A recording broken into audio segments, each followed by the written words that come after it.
கலைஞர் கருணாநிதி அரசியல்ல பலந்துன்னு கொட்ட போட்ட மனுஷன். ஆனா, அந்த மனுஷன ஒரு ஆள பார்த்து கொஞ்சம் ஜகா வாங்குவாரு. அது யாருன்னா, அம்மையார் ஜெயலலிதா. ஏன்னா, புரட்சித் தலைவர் எம்ஜிஆர கூட அசால்ட்டா டீல் பண்ணாப்ல. ஆனா, அவரால ஜெயலலிதாவ டீல் பண்றது கொஞ்சம் கஷ்டமா தான் இருந்துச்சு. காரணம் என்ன ஒண்ணா, ஜெயலலிதா ஒரு நடமாடும் டேட்டா. அவங்கள்ட்ட இருக்கக்கூடிய தரவுகள் வந்து அப்படி. அதே மாரி ஆளுமை.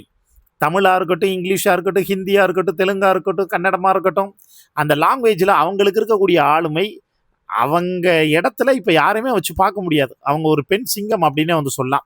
ஆனா அந்த பெண் சிங்கத்தோட நடிகை த்ரிஷாவை இப்ப வந்து கம்பேர் பண்றாங்க பாருங்க. அதை நம்மளால டைஜஸ்ட் பண்ணிக்க முடியல. ஏன்னா சோஷியல் மீடியா முழுக்க இப்ப த்ரிஷா வந்து அம்மாவாக போறாங்க அப்படின்னு வந்து தகவல் பரவ ஆரம்பிச்சிருச்சு.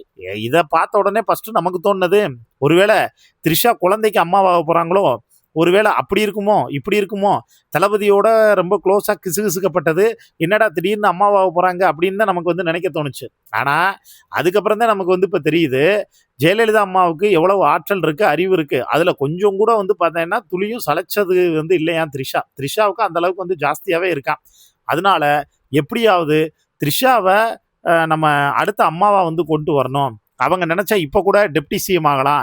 உதயநிதிக்கே டெப்டி சிஎம் ஆகக்கூடிய தகுதி இருக்கும்போது அவங்களுக்கு வந்து பார்த்தோன்னா அந்த தகுதி வந்து இருக்காதா?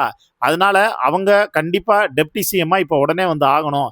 அதுக்கு நான் என்னுடைய ஆதரவு தர்றேன் அப்படின்னு டிவிகேவை சேர்ந்த ஒரு ஆதரவாளர், அதாவது ஒரு லேடி புஷ்பலதா அப்படிங்கிறவங்க ஆதரவு தெரிவிச்சிருக்காங்க. சோஷியல் மீடியா முழுக்க அந்த அம்மாவை இப்ப வச்சு கிளிகிளின்னு வந்து பார்த்தோன்னா கிளிக்க ஆரம்பிச்சிட்டாங்க. அதே மாதிரி ஏகப்பட்ட கொஸ்டினும் கேட்க ஆரம்பிச்சிட்டாங்க. ஏம்மா நாட்டை யார் கையில் வந்து கொடுக்க சொல்கிறீங்க? நீங்கள் சுயநினைவில் தான் பேசுகிறீங்களா, இல்லை வேற ஏதாச்சும் ஏடா கூடமா வந்து பேசுகிறீங்களா அப்படின்லாம் வந்து கேள்வி கேட்க ஆரம்பிச்சிட்டாங்க. மக்கள் ஒரு பக்கம் கேள்வி கேட்டாலும் இன்னொரு பக்கம் அந்த சினிமா மோகத்துல இருந்து பல பேர் வந்து வெளியில் வராமல் தான் இருக்காங்க.